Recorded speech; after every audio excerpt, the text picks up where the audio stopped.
queremos invitarte, Espíritu Santo, para que vengas en nuestra vida, Señor. Y así como lo hiciste sobre las aguas, Padre Santo, ven y hazlo otra vez, Señor.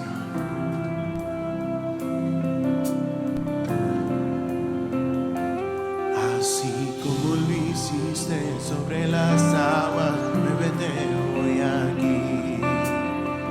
Ven, descansa en nosotros. Así como lo hiciste sobre las aguas, muévete hoy aquí. Ven, descansa en nosotros y vienes y haces que mi corazón se alegre. Cuando llenas el lugar, tú estás y te estás moviendo. Yo estoy y me estás llenando. Vienes y haces que mi corazón se alegre. Cuando llenas el lugar, tú estás y te estás moviendo. Yo estoy y me estás llenando.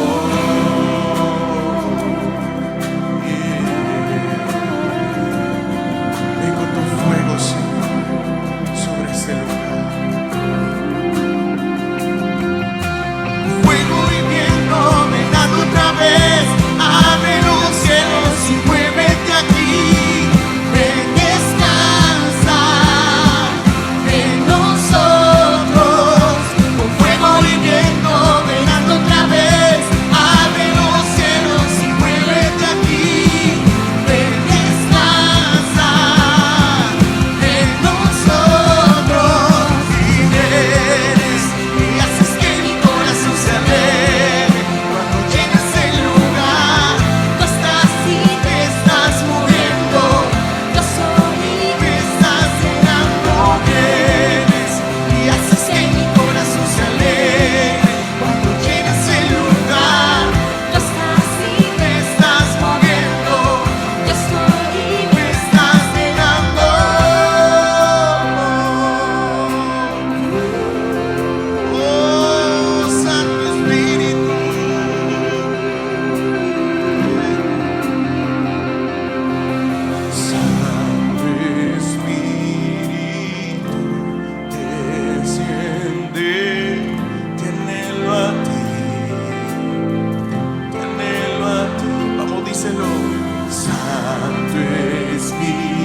en este lugar, tenerlo aquí.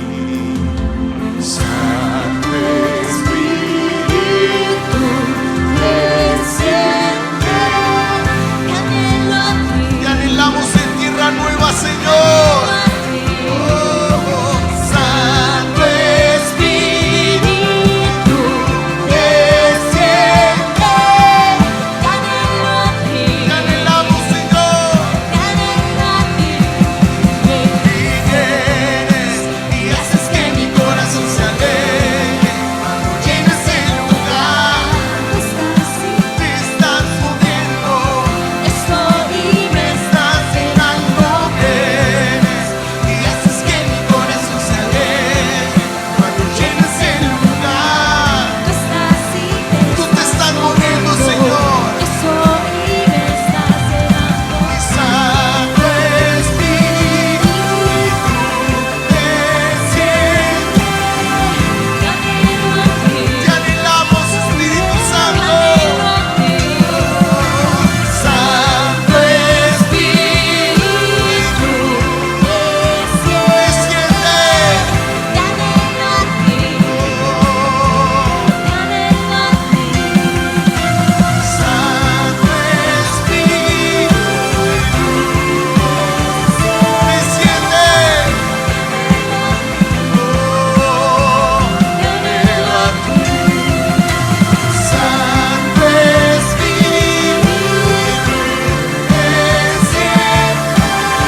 Amén, Señor. Buenos días.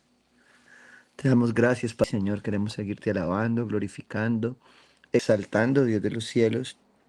Y creemos, Padre Santo, que tu presencia está sobre nuestras vidas en este momento, en este lugar, Señor, y que tú has dispuesto todas las cosas para bien, para tus hijos, para que seas tú el exaltado, Dios de los cielos. Hoy te decimos, te anhelamos a ti. Te damos gracias por permitirnos conectarnos, Señor, a través de estas plataformas el día de hoy. Y te damos gracias, Padre Precioso, porque tú has sido bueno, tú has sido fiel, Rey. Tú te has glorificado en nuestras vidas, Dios de los cielos.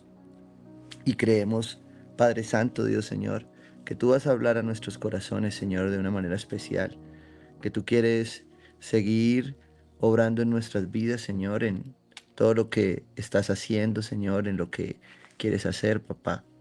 Y creemos, Espíritu de Dios, que a ti te plació, Señor, este tiempo, Dios. Por eso venimos delante de ti para alabarte, para glorificarte, Señor, para entronarte como lo primero en nuestras vidas. Hoy te decimos en este devocional, gracias porque tú eres lo primero, Dios. Temprano te buscamos porque anhelamos tu presencia, tu guía y tu dirección, Señor. Te alabamos, mi buen Rey. Te exaltamos, Padre Precioso, Señor. Y creemos, Padre Santo, que tú vas a hablar en este tiempo, Dios de los cielos, a nuestros corazones. Te lo pedimos en el nombre de Jesús. Amén y amén. Bueno, muy buenos días. Hoy estamos en este devocional un poco oscuros. Tenemos un lugar logísticamente un poco oscuro, entonces creo que vamos a estar allí conectados de una manera un poco diferente el día de hoy, ¿vale? Eh,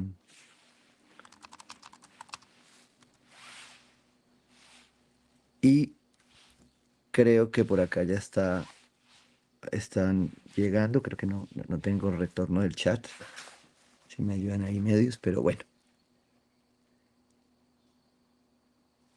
listo, perfecto. Listo, vamos a lo que vinimos. Bueno, buenos días. Ah, bueno, ahí ya los empecé a ver. Bienvenidos, que Dios los bendiga. em, y qué bueno poder conectarnos en esta mañana a través de la palabra de Dios.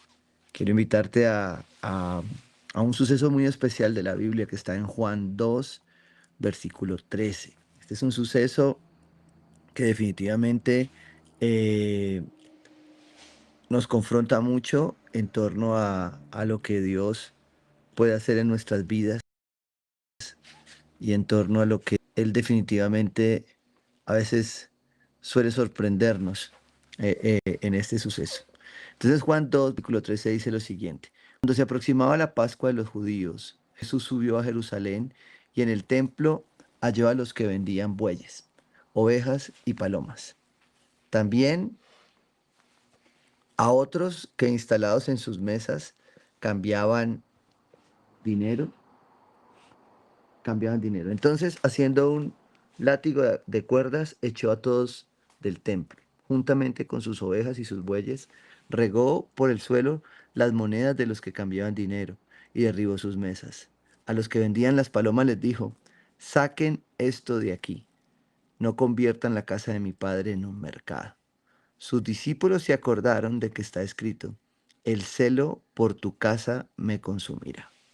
Y aquí estamos viendo a Jesús en una faceta en la que muchos de nosotros tal vez no quisiéramos verlo, en la que muchos de nosotros tal vez preferiríamos no ver este Jesús, preferiríamos no ver este Jesús que saca un látigo y esta imagen cuando lo veía en el cine me causaba mucho más impresión que al leerla porque definitivamente no es el Jesús que muchas veces hemos querido ver, no es el Jesús que muchas veces entendemos y conocemos.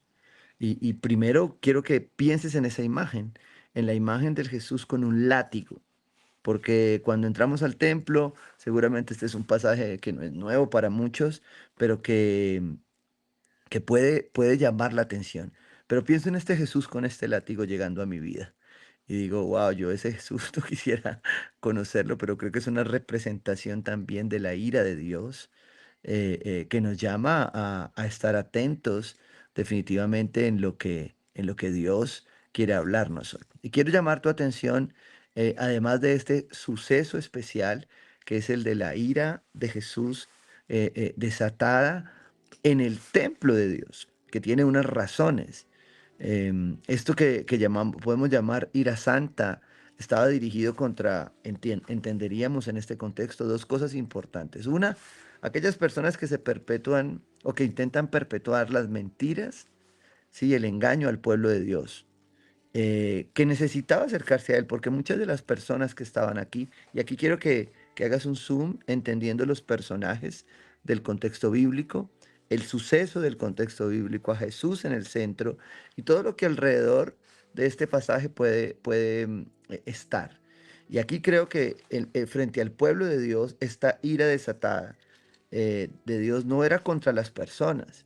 De hecho, no dice que golpeó a ninguna persona ni que le dio remo a ninguna persona, pero que sí, definitivamente al golpear las mesas, al ver, al molestarse con lo que estaba viendo, con lo que estaban haciendo, porque aquí viene un segundo punto clave de que desata la ira de Jesús, y es que Jesús veía que se había vuelto un comercio la casa de Dios. Y cuando meditaba en este texto, también como iglesia, le decía, Señor, guarda tu iglesia, guarda nuestro corazón de que todo lo que intentamos muchas veces hacer se convierta solo en un comercio religioso y no en la intención verdadera de Dios de convertir nuestros templos, nuestras casas, en casas de oración. Y creo que esto era parte de lo que Jesús estaba confrontando a la gente. ¿Qué están haciendo? ¿En qué se están convirtiendo? ¿Qué es lo que definitivamente los está moviendo?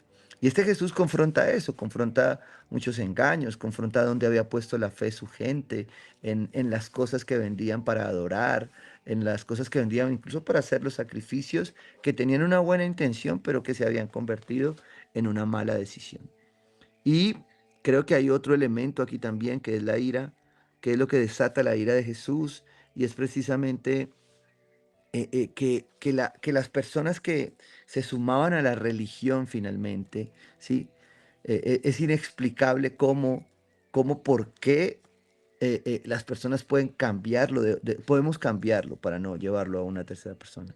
Cómo en un momento nosotros podemos darle el valor a lo que no es. Y aquí se enciende algo en Jesús, y quiero cerrarlo este primer bloque en esta parte donde dice, saquen esto de aquí, no conviertan la casa de mi padre en un mercado. Y aquí entran dos personas importantes. Uno, los discípulos, ¿sí? Pero entra la palabra en juego, porque Jesús está alzando su palabra, pero la palabra se está activando también en la memoria de los discípulos. Mire, la primera activación de esto es el Salmo 69:9. El celo por tu casa me consume, ¿sí? El salmista decía esto, y eso fue lo que recordaron los discípulos cuando la ira de Dios se desató. Y me hacía esta pregunta, ¿qué palabra viene a tu mente cuando las cosas se ponen mal, cuando tú sientes que definitivamente hay una consecuencia, incluso una disciplina, una pérdida, una consecuencia producto de la misma religiosidad o de lo que hacemos por fuera de la voluntad de Dios? Dice que sus discípulos se acordaron de que está escrito, el celo por tu casa me consumirá. Llevaban grabada la palabra de Dios, y cuando vino y se desató la ira de Dios, lo que declararon fue la palabra de Dios. Y esto habla sencillamente de la pasión con la que Jesús actuaba. Y por eso creo que Jesús actúa de esta manera, porque estaba apasionadamente enamorado de aquel cuyo nombre deseaba exaltar. Y creo que la ira santa, hace algunos días de pronto me airé molesto en un tema ministerial que entendía estaba mal, ¿sí? Sin tomar el látigo, creo que exhorté a unas personas a tener convicción, pasión, temor, temblor por lo que hacemos para Dios. Y cuando empezaba a ver este versículo decía, wow, tremendo, esto tal vez es lo que Jesús sentía. Jesús estaba apasionado porque él deseaba exaltar a Dios, y lo que estaba pasando allí no exaltaba a Dios, exaltaba el comercio, las riquezas, todo lo demás, pero no tenía nada que ver con él, no tenía nada que ver con Dios. Y creo que ese contexto es importante para seguir entendiendo las reacciones que están sucediendo en este momento.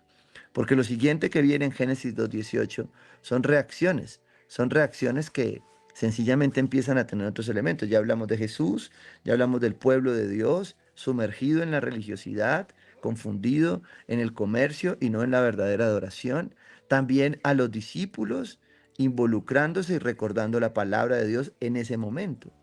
Pero viene la reacción de los religiosos, porque los religiosos que venían en ese momento tratando de confirmar si este era el Mesías, ¿ya? Dice la palabra lo siguiente, Génesis 2:18, entonces los judíos reaccionaron preguntándole, ¿qué señal puedes mostrarnos para actuar de esta manera?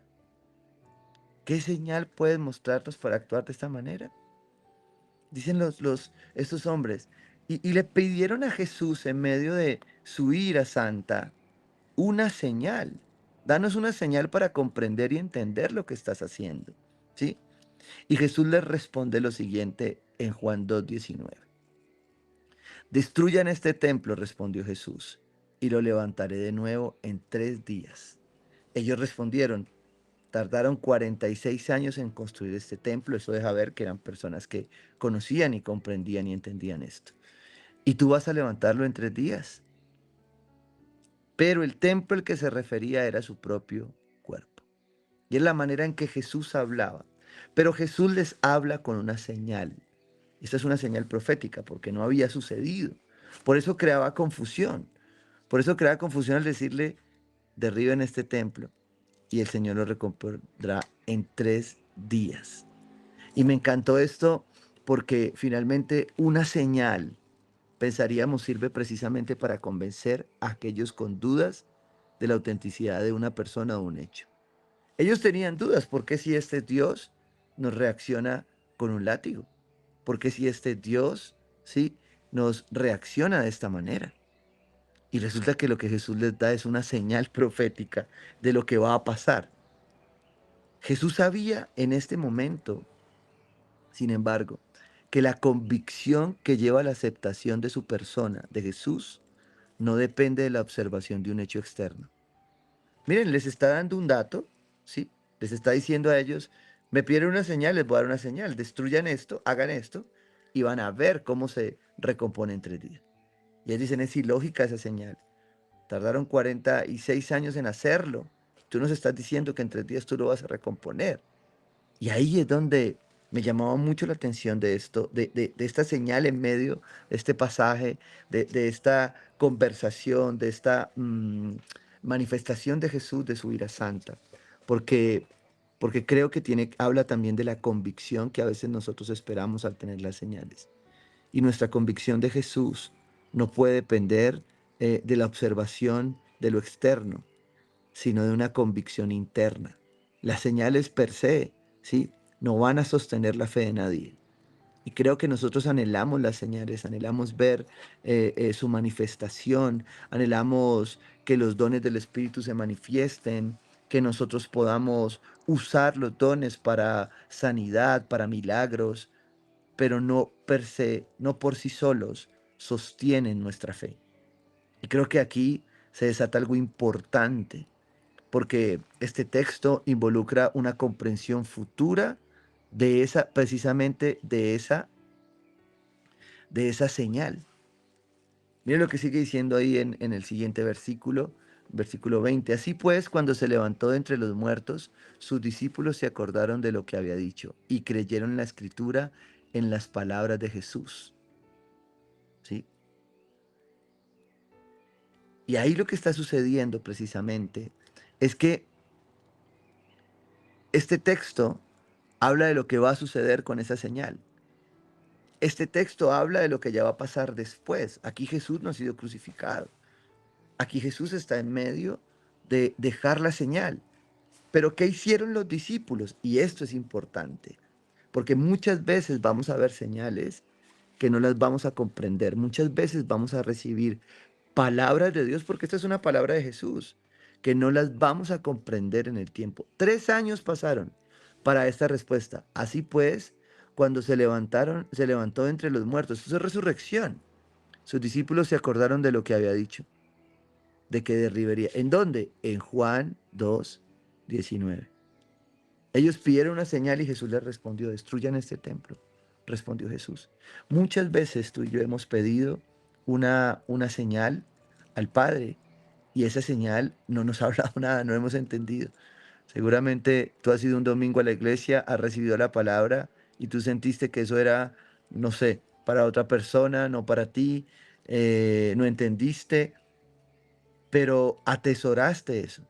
La palabra dice que María, me encanta, porque María era una mujer que atesoraba en su corazón, guardaba en su corazón lo que veía y lo que escuchaba, porque después lo iba a activar.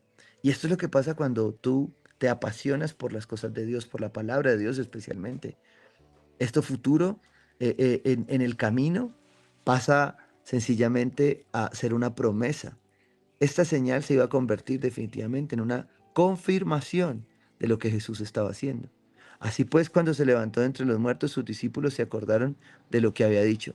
¿Qué hicieron los discípulos primero cuando Jesús entró en la ira santa? Salmo 69, el celo por tu casa me consume. Y después en la resurrección, cuando Jesús resucita y se levanta, ellos comprenden y entienden la señal.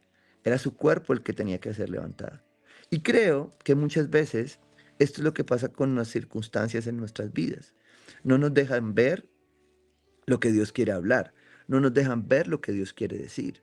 ¿Sí? Compartíamos con algunos hombres en la noche anterior y uno de los testimonios me encantaba porque decía cómo muchas veces caminamos y no comprendemos lo que Dios está haciendo en un momento. Pero cómo después de llegar a casa, cómo después de llegar a la vida real, ¿sí? Vemos lo que Dios está haciendo. Y creo que esto habla de atesorar en el corazón, aún las circunstancias difíciles, aún cuando yo creo que es una disciplina de Dios. Bueno, finalmente la palabra de Dios dice que aún la disciplina es impuesta con nosotros para bien, es para edificación, para sanidad, ¿sí? Porque algunas palabras solo se entienden en el tiempo y a veces eso requiere paciencia. Algunos quisiéramos ver que es más fácil que el profeta nos habla a comprender lo que Dios nos está intentando decir.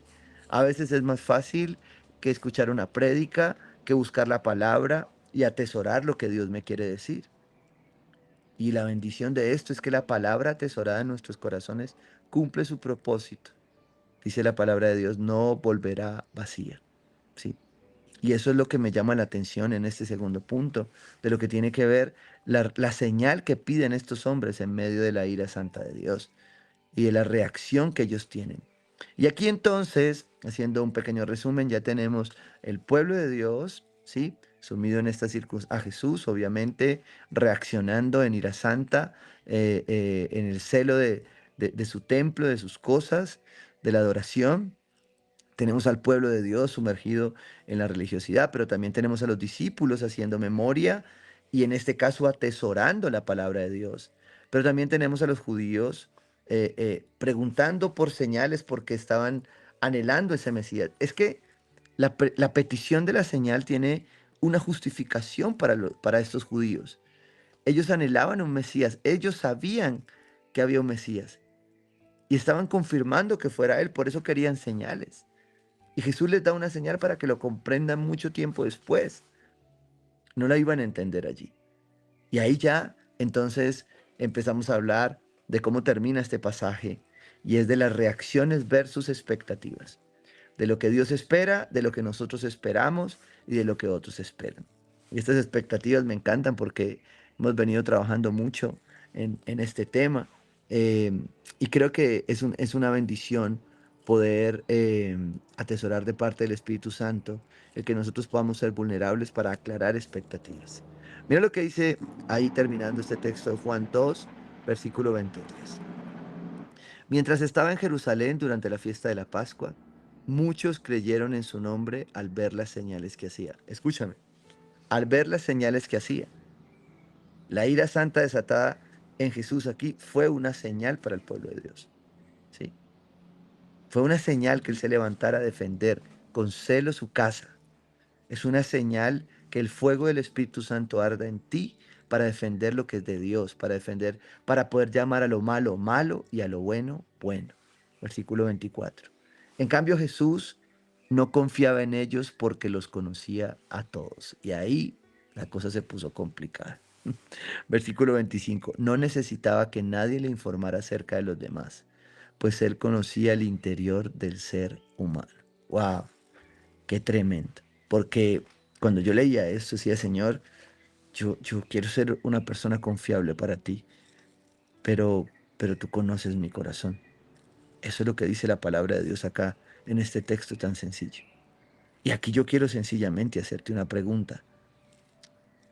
¿Qué diría Dios de ti hoy si Él conoce el interior de tu corazón, de tus intenciones? ¿Sí? ¿Qué diría Jesús hoy de ti? ¿Qué pensaría Jesús?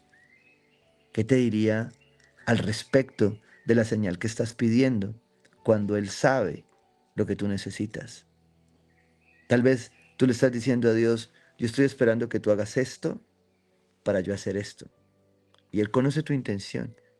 No sé si alguna vez hiciste un negocio con Dios, que a veces los hemos hecho. Señor, si tú haces esto, yo hago esto. Y creo que Dios conoce el interior de tu corazón. Pero esto me hablaba de expectativas. Jesús no ponía sus expectativas. Jesús no espera nada de ti. A pesar de que la palabra también dice, ya se te ha dicho lo que de ti espera el Señor, practicar la justicia, amar la misericordia. Él sabe que hay cosas que no puede esperar de ti. Viviría frustrado. Pero de la misma manera, Jesús continuó. Jesús continuó eh, hacia adelante aún que no pudiese confiar en muchos de nosotros. Él se iba a sacrificar por ti y por mí, a pesar de que no pudiera confiar en ti y en mí. Wow, tremendo. Porque esto nos pone entonces en una relación especial con Jesús, que se debe convertir en una relación honesta, que se debe convertir en una relación sincera, ¿sí? O, o no va a ser una relación sana. Yo vuelvo a leer este texto y dice, en cambio Jesús no confiaba en ellos, porque los conocía a todos. Jesús sabía en quién confiar. Y la pregunta de hoy es, ¿eres alguien confiable para Dios? ¿Puede confiar Dios en ti? ¿O tendría que venir a patear las mesas porque tú estás esperando señales para actuar como Dios te ha pedido que actúes? En cambio, Jesús no confiaba en ellos porque los conocía a todos. No necesitaba que nadie le informara acerca de los demás, pues él conocía el interior del ser humano. Y esto es muy especial también. ¿Por qué? Porque cuando tú y yo atesoramos la palabra de Dios, definitivamente podemos entender que Él sabe que hay sembrado en nuestros corazones. Podemos comprender que solo cuando la atesoramos y la llevamos a lo profundo, vamos a poder comprender en nuestra relación con Dios cómo hacerlo. Porque Jesús sabía que la espiritualidad de una persona no se mide en su comportamiento en un momento puntual, sino a lo largo de toda su vida. Cuando Jesús, cuando hablamos de que Jesús confía en nosotros, está diciendo de que nosotros, que Él confía en que vivamos por principios y no por emociones. Él sabe que las emociones que Dios nos dio, eh, fuera del control del Espíritu Santo, pueden ser sencillamente eh, un caos. Pero también sabe que cuando nuestro corazón se vuelve a Él y nos hacemos confiables para Dios, ¿sí? Él no va a necesitar tener un látigo en nuestra vida, porque nosotros lo vamos a comprender, ¿sí? Y eso es lo que Jesús intenta también y quiere hacer. Por eso Él ponía expectativas claras. Él sabía que había personas en las que no podía confiar, pero también sabía que había personas en las que Él podía confiar. Y creo que una de ellas eres tú que estás escuchando este mensaje.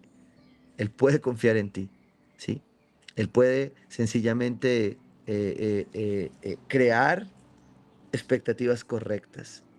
La persona que construye expectativas irreales acerca de los demás se abre a la desilusión una y otra vez. Porque ahora cuando yo me pongo en mi expectativa, en lo que yo espero, ¿sí?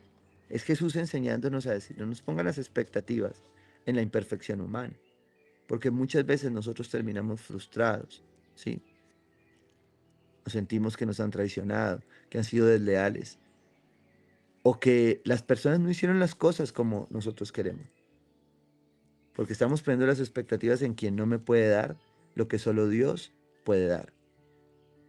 Y eso también es lo que Jesús enseña. No solo a que Él conoce quién es confiable, también a que nosotros debemos poner nuestra expectativa sencillamente, ¿sí?, en Él. Puesta la mirada en Jesús, autor y consumador de nuestra fe. Y por eso quiero guiarte en esta oración. Y me encantan a veces escribir las oraciones, ¿sí? Muy buena pregunta. ¿Dios puede confiar en mí hoy? Y también voy a hacerte otra pregunta. ¿En quién estás poniendo tu confianza como una expectativa equivocada? ¿Estás esperando de tu esposo, de tu esposa, de tus hijos, cosas que realmente solo Dios va a dar, de tu iglesia, de tu pastor, de tu ministerio, de tu líder, cuando deberías poner esa expectativa en Dios? Es una buena pregunta. Oremos entonces. ¿Qué tal si atesoramos un poco la palabra de Dios, de lo que Él quiere hablarnos este texto? Creo que ese texto da para hacer 3 días completos de devocional, pero por tiempo y por la distancia de conexión, hoy voy a cortarlo un poco. ¿Qué tal si oramos de esta manera? Dile ahí, Señor, ayúdame a mirar a los demás con la visión indicada. Perdóname las veces que he esperado más de otros de lo que tú me has mandado esperar. Quiero extender hacia los demás un espíritu compasivo, no solamente por la fragilidad de su condición humana, sino porque también soy muy consciente de mi propia debilidad. Por tu gracia puedo mantenerme en pie. Padre, yo te doy gracias, Señor, por hablar a nuestro corazón en esta mañana, y quiero orarte, Dios de los cielos, por aquellos que tal vez han visto tu mano de disciplina, de ira, o tal vez alguna consecuencia, Señor, ha llevado a juicio en su vida. Y quiero pedirte, Espíritu de Dios, que tú te reveles como el Dios bueno, como el Dios que usa aún esa circunstancia para nuestro bien. Te pido, Señor, que seas tú hurgando en nuestro corazón. Queremos ser confiables para ti. Queremos ser confiables para el Dios al que amamos, para el Dios al que anhelamos. Queremos ser confiables para aquel que lo dio todo por nosotros en la cruz. Padre, creo que esta señal que irrumpe en el medio de este texto, aparentemente complejo de entender, aparentemente difícil de digerir por ver la imagen tuya en ira, nos debería recordar, Señor, que tu ira en ese momento, Dios, habla de lo que ibas a hacer en la cruz por nosotros, de lo que es verdaderamente adoración, de lo que es verdaderamente entrega, sacrificio. Te pedimos perdón y yo te pido perdón, Señor, cuando como pueblo nos hemos sentado en una silla de comodidad, sin entender el sacrificio y la obra de la cruz. Señor, tu templo fue destruido, Señor. Tu cuerpo fue destruido por nosotros. Hoy atesoramos lo que hiciste, Padre. Hoy atesoramos tu sacrificio, porque queremos ser confiables para ti. Tú has visto nuestro corazón en lo íntimo y tú sabes que en algunos momentos no hemos sido confiables. Guarda nuestra mente, nuestro corazón y enséñanos a ser confiables primero para ti, porque estoy seguro y convencido de que si mi corazón es confiable para ti, otros van a poder confiar en mí. Hoy, como esta oración lo decía, perdono a quienes tal vez sobre los cuales he puesto expectativas equivocadas y he sentido que no he podido confiar en ellos. Pero sé hoy que tú suples todas las expectativas en nuestra vida, Dios. Hoy puedo decir que estamos completos en Cristo Jesús. Hoy podemos decir, Señor, que tú eres nuestro Dios, nuestro Señor, nuestro Hacedor. Padre, oro creyendo, Dios de los cielos, que cada milagro, cada señal es una bendición para afirmarnos en ti, pero que aquello que no entendemos, que aquello incomprensible, tú lo vas a revelar en el momento justo. Oro para que atesores y nos dejes atesorar tus promesas. Y como Habacuc dice en Habacuc 2, podamos caminar hacia su cumplimiento, porque aunque parezca tardar, la señal, la promesa se cumplirá, porque tus promesas son sí en Cristo Jesús. Y por eso las atesoramos, Dios de los cielos, creyendo que seas tú nuestro Dios, que sea tu Santo Espíritu haciéndonos confiables para ti. Te lo pido, Rey. Glorifícate, te exaltamos, mi buen Jesús, y creemos, Padre de los cielos, que tú vas a hablar a nuestras vidas a través de este tiempo, en el nombre de Jesús. Amén y amén. Bueno, dice la palabra en el Proverbio 24. Este es el proverbio del día. Dice, no envidies a los malvados, ni procures su compañía, porque en su corazón planean violencia. Wow. Justo hablamos de, de la confianza del Señor. El Señor conoce nuestro corazón y conoce el corazón del malvado. Y no habla más que de cometer fechorías. Con sabiduría se construye la casa, con inteligencia se echan los cimientos, con buen juicio se llenan sus cuartos de bellos y extraordinarios tesoros. El que es sabio tiene gran poder, y el que es entendido aumenta su fuerza. La guerra se hace con buena estrategia, la victoria se alcanza con muchos consejeros. La sabiduría no está al alcance del necio. En los tribunales del pueblo nada tiene que decir. Al que hace planes malvados lo llamarán conspirador. Las intrigas del necio son pecado. Y todos aborrecen a los insolentes. Si en el día de la aflicción te desanimas, muy limitada es tu fortaleza. Rescata a los que van rumbo a la muerte. Detén a los que a tumbos avanzan al suplicio. Pues aunque digas, yo no lo sabía, no habrá de darse cuenta el que examina los corazones. Wow, tremendo. Pues aunque digas, yo no lo sabía, no habrá de darse cuenta el que examina los corazones. No habrá de saberlo el que vigila tu vida. Él paga a cada uno según sus acciones. Come la miel, hijo mío, que es deliciosa. Dulce al paladar es la miel del panal. Ten en cuenta que así es la sabiduría de tu alma. Si das con ella, tendrás un buen futuro.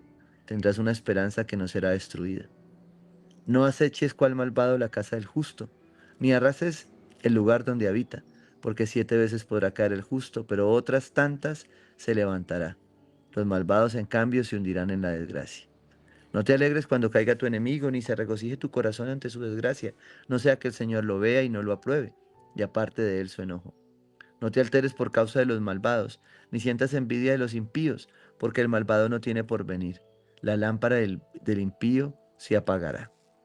Qué bendición este proverbio. Te invito a profundizarlo, porque creo que tiene mucha conexión con lo que Dios nos estaba hablando acá, en el proverbio 24. Perdón, en Juan 2, ¿sí? Y Dios conoce nuestros corazones. Dios conoce lo que está pasando en nuestras vidas. Proverbios 24 y Juan 2, versículo 10 y 13. ¿Sí? Juan 2, versículo 13 para Isabela que lo pregunta allí. Eh, Siento en mi corazón, me quedan unos minutos, ¿sí? Estoy por acá en una conexión externa, ya está amaneciendo por acá en otro lugar. eh, y siento en mi corazón interceder por algunas personas. Y déjame, que quiero orar. Padre, yo te doy gracias, Señor, por tu iglesia. Quiero interceder hoy por personas que han estado batallando con su corazón, Señor, con ser confiables contigo. Que tal vez colocaron su confianza en las cosas que tú les diste para adorarte. Y tal vez hoy tú estás llegando a estos corazones a remover con un látigo las mesas de algunas áreas de su vida. Tú me dejas ver cómo para algunas personas cada área es una mesa y hay algunas de esas áreas donde tú estás llegando hoy con ese látigo a decir esto no es lo que yo quiero para ti, porque te ha causado destrucción. te ha causado enfermedad, te ha causado ruina, te ha causado separación del cuerpo de Cristo, te ha causado relaciones rotas, tóxicas. Y lo más importante, te ha causado que te separes de mí. Padre, yo te oro por aquellos en los cuales hoy tú estás llegando a limpiar, a purificar. Este texto es purificación. Cuando tú te enojaste, purificaste el templo de la religiosidad, de la adoración falsa, de corazones que te adoraban hacia afuera, pero no hacia adentro. Y yo te oro para que quienes lo han entendido así sanen, reciban sanidad ahora en el nombre de Jesús. Oro por personas que están pasando dificultades financieras, que hoy van a tomar decisiones. Oro por personas que están esperando decisiones en justicia. Tú, Padre precioso, eres fiel y conoces la verdad en lo íntimo y vas a obrar conforme a tu voluntad y a tu propósito para salvaguardar tu nombre y el de tus hijos. Te lo pido en el nombre de Jesús. Déjanos ser justos también a nosotros. Espíritu de Dios, y obra en aquellas sanidades de la mente, del corazón, que vienen producto de ser confiables para ti, al ser purificados por tu proceso. Oro, Dios de los cielos, Señor, por relaciones, matrimonios que se están rompiendo. Hoy, Padre precioso, tú quitas el pecado, lo separas, traes perdón, arrepentimiento, traes negligencia, quitas negligencia, Dios.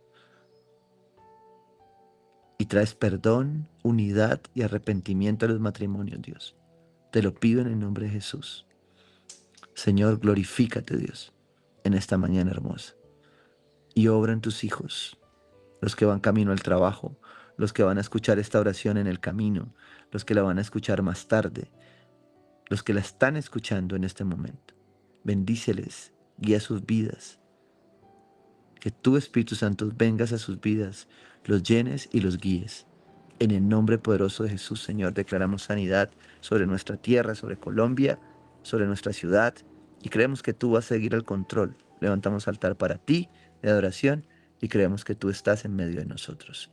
Amén y amén. Bueno, ya por acá amaneció, ¿sí? Estamos como una hora después, que ya son las... No, antes. ¿Cómo es la cosa? Aquí son van a ser las 6. Sí, ustedes están a las 7. ¿Listo? Entonces, les mando un abrazo grande desde este lugar recóndito de una hermosa nación llamada Guatemala. Así que Dios los bendiga. Un abrazo grande a todos los que están ahí conectados. Oren mucho por los hombres que van a encontrarse con Dios hoy en la montaña, ¿sí? Y este fin de semana va a haber un servicio muy especial, ¿ya? Así que no se lo pierdan, inviten a alguien y bueno, que Dios los guarde enormemente. Un abrazo grande a todos, por ahí los que están conectados en el sur, en Jamundí, en el norte, en el oriente, en el oeste. ¡Wow! ¡Qué bendición! Por eso vamos a estas plataformas también a veces, ¿listo? Y compartan este mensaje si consideran que puede edificar a alguien. Bueno, los amamos mucho, que Dios los bendiga y un abrazo muy grande. Agéndate con nuestras actividades de edificación para esta semana en Tierra Nueva. Los esposos tenemos una cita el viernes a las 7:30 de la noche para edificar nuestros matrimonios, entendiendo que no somos hogares perfectos, pero sí podemos ser saludables. Reserva tu cupo, te esperamos. ¿Conoces los principios bíblicos para una vida en libertad financiera? Te esperamos en nuestro discipulado de finanzas Paz Financiera. Inscríbete y reserva tu cupo. Queremos darte la bienvenida a Tierra Nueva. Por eso te invitamos al curso Punto de Partida para nuevos creyentes y nuevos comienzos. Inscríbete, será un tiempo maravilloso. Esta es tu tierra. Inscríbete en nuestra Academia Artística Tierra de Arte. Tenemos clases para niños y adultos en diferentes instrumentos musicales, técnica vocal, pintura, gramática y fundamentos bíblicos de adoración. No solo desarrollamos un talento, sino que lo ponemos al servicio del Señor. Queremos estar en contacto contigo. Esta es nuestra línea de apoyo para oración o consejería. Escríbenos, estamos para servirte. El Señor quiere hablarte hoy. Pon tu celular en silencio. Nuestro tiempo de edificación está por comenzar. Esta es tu tierra.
Hacia el Señor. En mi vida ha sido bueno, Señor. En mi vida ha sido bueno. En mi vida ha sido tan fiel. Con mi ser, con cada aliento, yo cantaré de la bondad de Dios. Una vez más, levantemos la voz fuerte, digámoslo fuerte. En mi vida ha sido bueno.